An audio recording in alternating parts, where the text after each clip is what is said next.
I have done a couple of videos in the past on Isaiah 53. Recently, I bumped into a video that Ash Maiz did on another channel. I'll link it down below. And he's talking about Isaiah 53 and why it can't mean what a lot of the rabbis say it means. Is he right? We're going to take another look at it today, and I'm going to show why he's not only wrong on Isaiah 53, but he's doing the exact same thing that he accuses counter-missionary rabbis of doing. Now, to be clear, I don't have a problem with either him or the counter-missionary rabbis doing it. It's what the vast majority of us do when we speak about our religious beliefs to people who have different religious beliefs. So I don't see it as a problem. But Ash Maiz does when they're doing it, but apparently not when he's doing it. Now, to be fair to Ash, I don't think he even knows he's doing it. I'm Steve Perry. This is Biblical Anarchy, and I don't roll on Shabbos. Okay, yeah, I do, but I like the shirt, so I got it. Anyway, let's take a look at what Ash Maiz is getting at with Isaiah 53 in his video. All right, so let's jump in, bro. So here's the first objection, that there's no suffering Messiah in the Hebrew Bible. They say, no one can suffer for my sins. No one dies for my sins. I'm responsible for my own actions.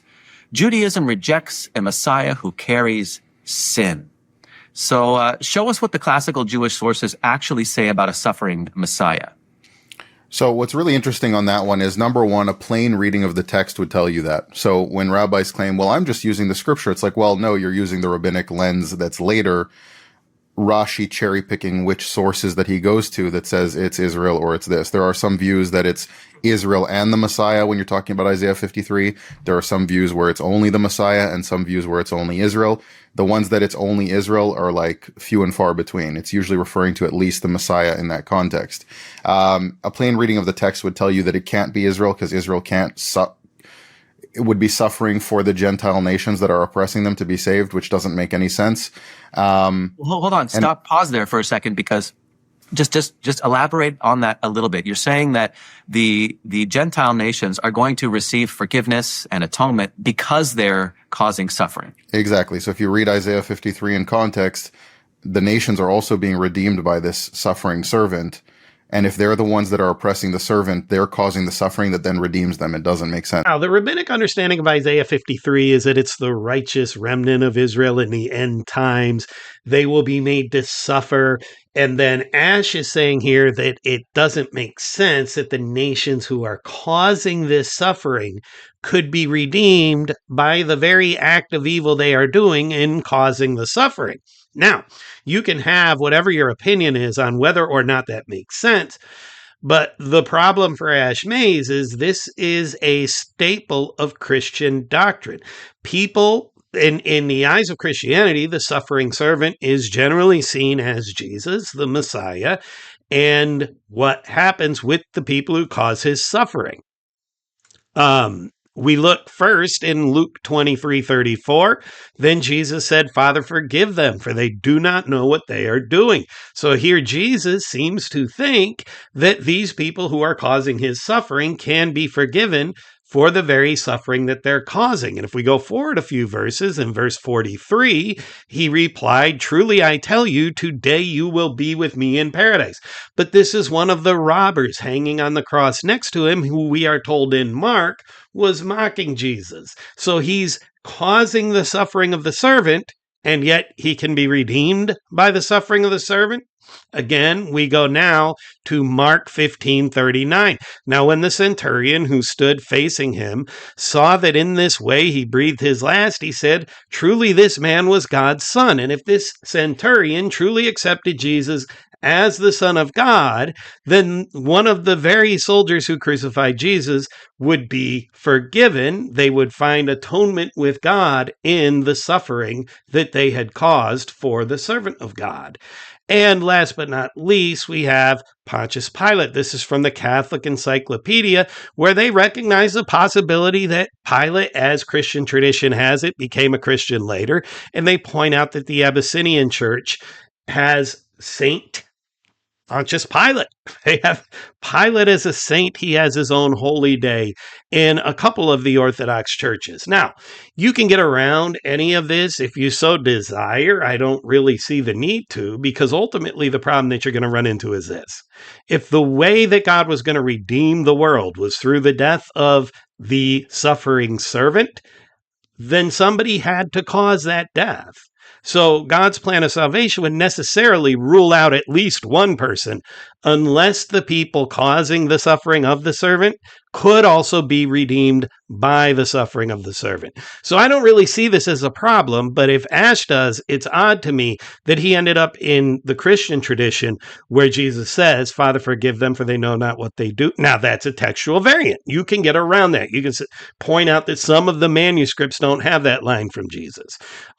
You could argue that there's more than two robbers hanging on the cross in this particular robber, because Luke makes no such claim that this robber had first mocked Jesus. So you could try to get around that way. And of course, Pilate is only a saint in a couple of sects of Christianity, but this is pretty well accepted in Christianity that the very people who crucified Jesus could be, in fact, redeemed by his death. So I find this criticism to be odd. Like, it would certainly affect Christianity, and it could arguably affect the Jewish view as well. Well, what do you say to the counter missionary rabbi that might say, well, you know, the Gentiles have caused a lot of suffering to the Jews, and when they feel sorrowful for that, that's when God, you know, gives them that atonement and forgiveness? I was talking to somebody. I was asking about good and evil and the problem of evil and how the good suffer and evil people seem to get good things in life. Yeah. And their answer to me was, well, I believe in it because when I do good things, I feel good. And so I believe that good is always rewarded because you feel good by doing good, even if it doesn't come to some monetary gain or some, you know, practical gain. Right. And I had to point out that, you know, there are good people with depression issues that never feel good even when they do good things. Right. And there are also, on the flip side, psychopaths that never feel remorse for anything. True. And modern data is showing us that there are more psychopaths than we thought. So to say that those people would feel remorse and be redeemed by it is, it's kind of assuming things that don't exist in reality. That is exactly what the New Testament claims, that the robber on the cross felt remorse for it, that the centurion felt remorse for it, that people who felt remorse for it could then confess their sin and find forgiveness and redemption in the death of the suffering servant. It's the claim of the New Testament. So you might find it to be unbelievable. If you do, you find the New Testament claim to be unbelievable. And again, I'm not criticizing this view. I find it to be believable myself. For example, you could steal money from somebody and be laying in bed that night and you can't sleep and you feel terrible and you decide to return the money to them and you never steal again because of the awful experience. You are redeemed by the bad thing that you did to this person. You are redeemed from a life of theft by the theft that you committed. You repented, you made it right, you can be forgiven. I don't find that to be difficult to believe. I don't think that's an odd thing in Christian theology. So it's not really an answer. You can't assume that those people would be redeemed by that aspect of it. The plain reading, again, would make it very clear that there is a singular servant. If you want to go to other passages earlier and say that Israel is called the servant, well, so many people are called the servant throughout. That's like saying, I once called my dog buddy, and so now when I call my friend buddy, I mean he's a dog. It doesn't make any sense. No. It's nothing like saying that, okay? There are 4 suffering servant songs in Isaiah, and in at least one of the suffering servant songs, the servant is the nation of Israel. So to point that out, to argue that this is also the nation of Israel in this suffering servant song, is not like saying, well, I once called my dog Buddy, and so if I call somebody else Buddy, I'm calling them a dog. No, we're talking about a text where things should be understood through what has been said in the text before. Now, that doesn't necessarily mean that the servant here is the nation of Israel. I'm not trying to argue that. But it could help us understand the servant here as the nation of Israel. It's just absurd. So you have to read it in the context of what's actually being said. But not only that, the Talmud refers to the suffering servant of Isaiah 53 as the suffering Messiah, the suffering leper scholar. But even more importantly, if we're talking about the Messiah being a suffering figure in general, rabbinic literature has so many sources that point to that. And one of the most, it's funny because I brought up the name of the Messiah being pre-existent. I said the pre-existent Messiah, and somebody said in the comments, he's talking about Midrash Tanchuma. No, he's talking about Midrash Rabbah. No, he's talking about, because it's all over the place. They don't know which source I was citing, but they all missed the main one, which is Pesikta Rabbati, where it's not just the name of the Messiah being before creation. Satan comes before God and sees this light coming from his throne, and he's like horrified by this light, and it says it's the light of the Messiah, and the Messiah is there before creation, and Wow. Satan is terrified of the Messiah. Mm-hmm. And then it immediately goes into a discussion between God and the Messiah. God is telling the messianic figure, the messianic king, as he's called, that he is going to suffer for Israel. And at first he's like, it almost echoes the Passion narrative, because the Messiah is going like, I really don't want to do that. Like, that sounds horrible. But then he says, if even one of Israel can be redeemed by me suffering, then I'll take that burden. Oh, I assume he's referring here to Pesikta Rabbati 36. The problem is, this reflects kind of a biblical Jesus messianic view. For example, what you see in Colossians 1:15, where Jesus is said to be the firstborn of creation. So he's a created being, the first thing created, right? The preeminent act of creation. And Pesikta Rabbati 36 has the Messiah as the light that God created when he said, let there be light, his first act of creation. So you could argue that Christianity started with a view of Jesus as not being God, but being divine and pre-existent as the light that God created in the beginning. But it certainly doesn't support the current view of Christianity that Jesus is God himself, the second person of the Trinity. That is a much further walk down the theological path than what you find in Pesikta Rabbati. Now, you also have a problem here of, as he pointed out, the Messiah is hesitant to take this task.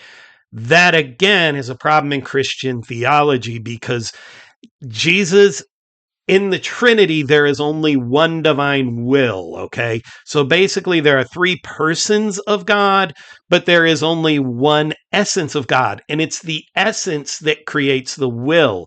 So God only has one will. The Father, the Son, and the Spirit play three different roles in performing the one will of God. So if this were a Trinitarian text, it couldn't have the second person of the Trinity before he takes on human flesh and has a human will, because that's the view. Jesus has two wills, the divine will and a human will. But you cannot have the divine Jesus having a different will from the Father, to be hesitant to accept that. That's his role. That's his job. That's what he would want to do. It's only the human Jesus that can say, oh, let this cup pass from me. But the divine will can never go against the divine will of the other persons, because they all share one will. So no, this is a much different view of Jesus than what you get in the Trinitarian Christianity of today. But he has a point. When you come to Paul, yeah, this would fit very nicely into Paul's theology as Jesus being the first created being. And so it's very clear in rabbinic literature all the way through, even until post-Maimonides, that this figure is a suffering figure who is the redeeming Messiah.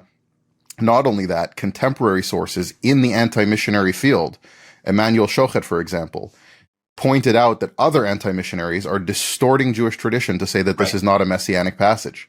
He says, you're engaging in dishonest polemics for the sake of attacking Christianity. We can stand on our own merits. We can say this is about the Messiah, but it doesn't point to Jesus. That was his claim. And he says, Judaism ought to be defined by its own traditions, not its differences from Christianity. And that was his accusation of the entire, well, not the entire, but many anti-missionary groups, that they are ripping Jewish culture apart for the sake of distancing from Christianity. But here's the problem. One could make the exact same argument against Ash Maiz, that he's merely presenting one Christian view of Isaiah 53, and it happens to be the view that is a polemic against the Jewish view, and he's ignoring the fact that Christianity also has a rich tradition of interpreting Isaiah 53. And as it turns out, many Christians have interpreted the suffering servant in Isaiah 53 as being Israel or part of Israel, just like the rabbis do. Here is Christian scholar and theologian Peter Enns explaining one of these views, where Isaiah 53 isn't actually talking specifically about Jesus. All right, so we've got this very interesting passage in Isaiah about the suffering servant. There are several of them, but probably the one that most Christians are familiar with comes from Isaiah 53, where we've got, surely he's borne our infirmities and carried our diseases, and we counted him stricken, so on and so forth. Yeah. So this guy's having a tough time. Right, yeah.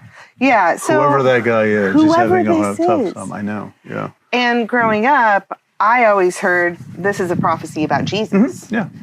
Understandably so. It really sounds like Jesus. It sounds very Jesus-y when you read this, right? Yeah. Even like dying at the end and coming back and things like that. It sounds very, very Jesus-y, so it's understandable, right? Yeah, but it's not about Jesus. Well, it can be understood in light of Jesus, but whether this is talking about Jesus, it really strains credulity. And this is where I think, engaging Jewish sources on talking about this. By the way, Jews were really, have been historically all over the place in terms of who is this servant of the Lord who's doing these things? And there are differences of opinion on that. Sure.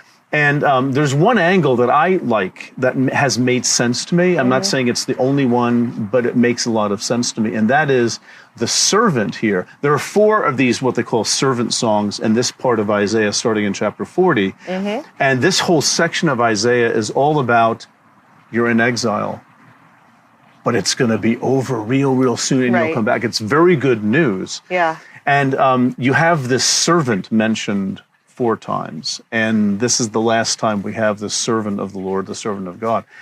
And one way of understanding the servant is not as a person, but understanding the servant as a people, and specifically the people of Judah who were exiled to Babylon. Now, were all the Judahites exiled? No, just some of them, the elite, right? Some were left over. Many were left over because the point of being exiled from the Babylonians wasn't, we want to clear out everybody. They want to leave people there that have to work the land, all that kind of stuff. Yeah. They're just taking the powerful and the influential out so you don't get any ideas about rebelling. And because, if your army and your government's taken away, you're probably just going to mind your own business and try to keep safe, right? But, so you have this whole context going on here. And in Isaiah 49, one of the other suffering servant passages, as it's called, there very clearly in verses 1 to 6, the servant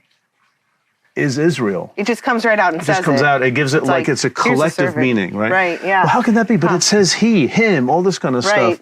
It's singular. Well, it's metaphorical. I mean, this is the nature of especially poetic literature in the prophets. It's highly metaphorical, right?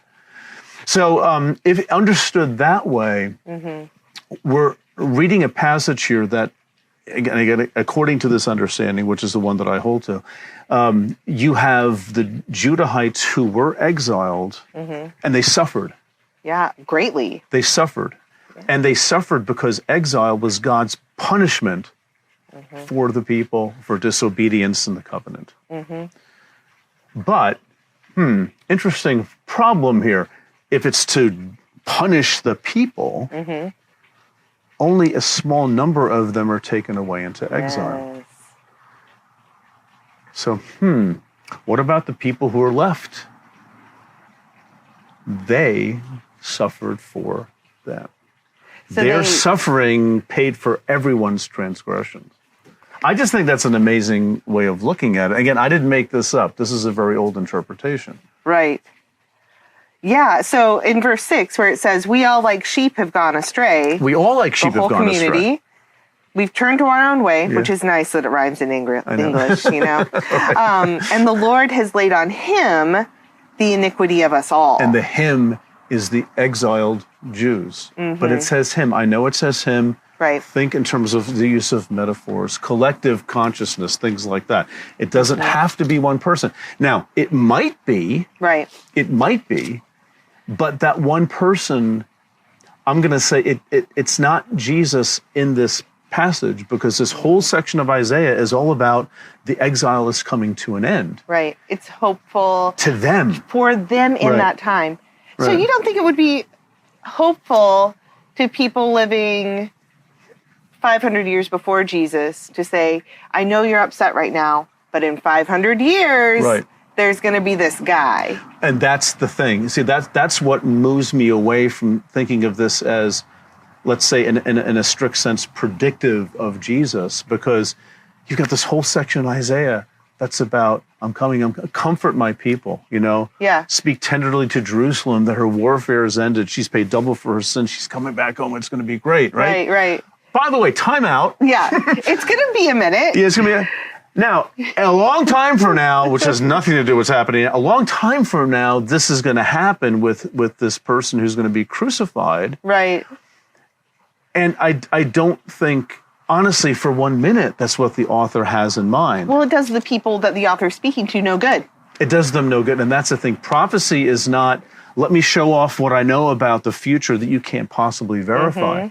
It's the prophets, I mean, you know this better than I do. The prophets interpret the times for the people and saying, this is where God is in this. So that passage we just looked at is in that sense continually prophetic. Nice, right? Yeah. Well, and I love that this passage is getting at, I would say, one of the two paradigmatic moments of the Old Testament. That's the Exodus being one, but the exile right here. Yeah. Because for these people, this was a death and a resurrection. Right. And so the people of God, in many senses, died.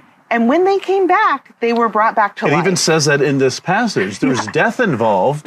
Well, but who can die and come back if not Jesus? Well, the exile people can do that too. That's in the book of Ezekiel, this prophecy of the dry bones, which is a prophecy. It's like, you know, the bones are there, they're dried up, but then the sinews and the muscles, all of a sudden they're alive again. It's like, well, what is that? Well, Ezekiel tells you at the end of that passage, it's about coming back from exile and being a united people again, right? Yeah. So the metaphors work, and it is entirely proper to think of the exiled Judahites as being stricken and even dying.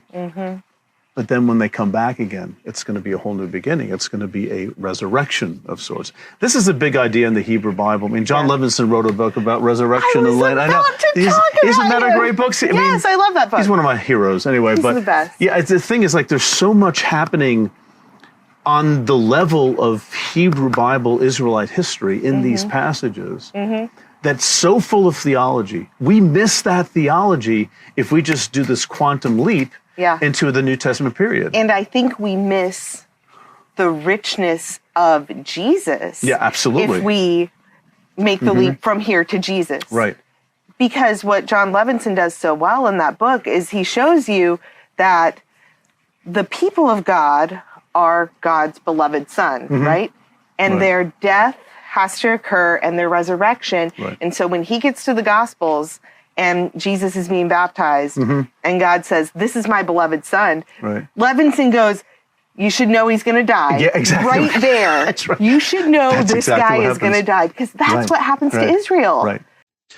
And as Peter Enns points out here, he's not the first to come up with this. This is a historical view of Isaiah 53, where it is speaking specifically either about the Jewish people at the time of the exile, or specifically the exiled Jewish people at the time of the exile. And the redemption, therefore, is only for the Jewish people. It's not for the nations who are inflicting the suffering on the servant, right? So that resolves the other problem that he had back in the beginning of the video. And it raises another problem because Isaiah 53 is speaking in the perfect tense, but it's the completed tense, right? This is something that's already happened as the author gives the story. But Ash Maiz uses this passage to say that Isaiah often speaks in the future, in the perfect tense, like an act that's already been completed, about events that are going to happen in the future. And here's how he uses that in Isaiah 9:6. So the anti-Christian polemicists from the Jewish side will read Isaiah 9, verse 5 or 6, depending on if it's a Hebrew Bible, a Tanakh, or a Christian Bible. And they will read, Yeled yulad lanu, a child has been born to us. Ben nitan lanu, a son has been given to us. These are past tense verbs. So this is referring to a child who has already been born. Now, certain rabbis who we've already mentioned will say, yeah, the Christians try to chalk this up to a perfect tense. It's not always past, but that's actually true. These past tense verbs are actually what's called the perfect tense. They can be used for the past, but they are commonly used for future occurrences as well, not only throughout the Hebrew Bible, but in the book of Isaiah itself. In Isaiah 53, for example, past tense verbs, or perfect tense rather, are used to describe the suffering future servant. Now, modern rabbis will say that it's not about the Messiah, it's about Israel, but they are still future events being referred to in past tense terms, just like in this one.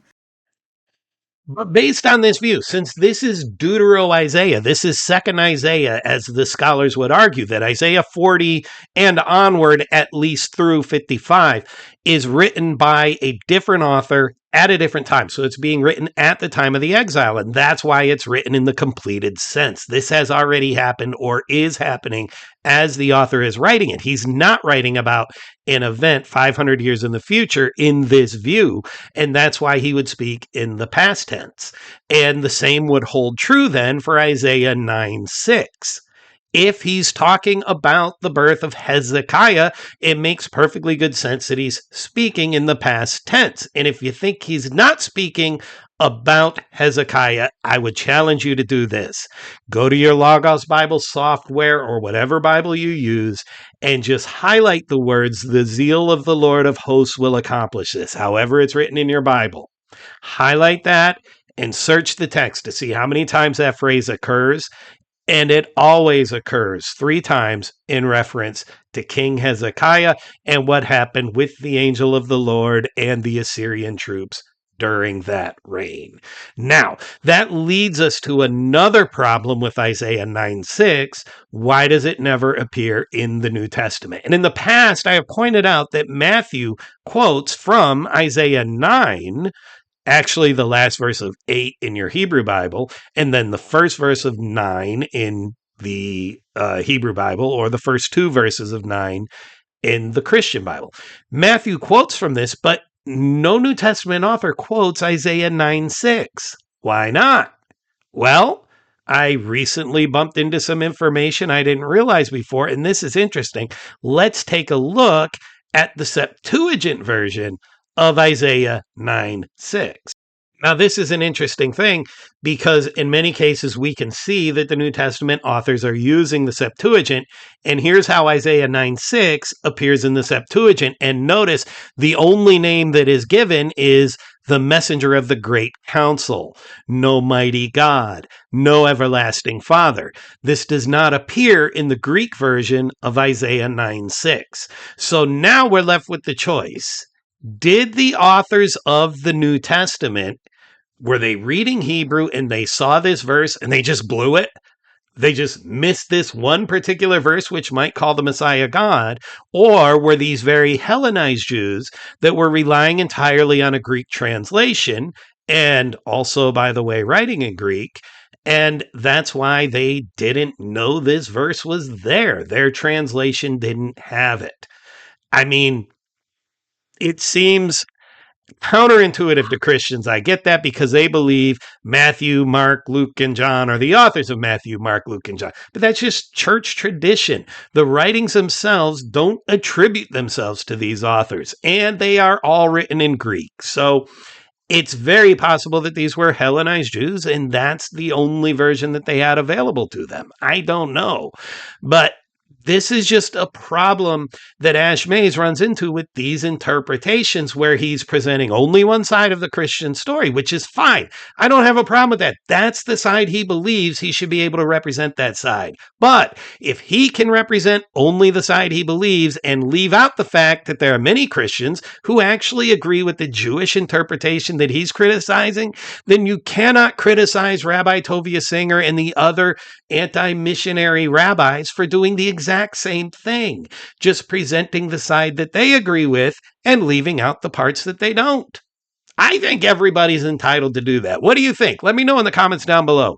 Is it okay for a person who is arguing for their particular religious view to leave out contradictory views from their own tradition? Or should they have to, every time they present an argument, now I believe the suffering servant is Jesus, but these Christians say differently. Like, should they have to present that information every time? Should the Jews have to present anything from the Targums or the Talmud that might contradict something that they happen to believe? I don't think they should. What do you think? Let me know in the comments down below. Anyway, if you enjoy the video, give it a thumbs up, share it on social media, subscribe to the channel. Whatever you do, don't just sit there. Do something. By the way, before I forget, today is Saturday. It's Valentine's Day, okay? And tomorrow is the Mardi Gras parade in Pass Christian, Mississippi. If you're going to be there, yeah, I say Pass Christian. Yeah, it's Pass Christian or whatever they say. But if you're going to be there, look for me. I'm going to be on one of the floats. I know a lot of people think I'm anti-Christian. I'm not. I'm going to be at the Mardi Gras parade, and I'm going to be throwing out some beads and some other fun stuff we got. We got a ton of stuff to throw out. So look for me there, and if you recognize me, holler. I'll throw you something special, all right?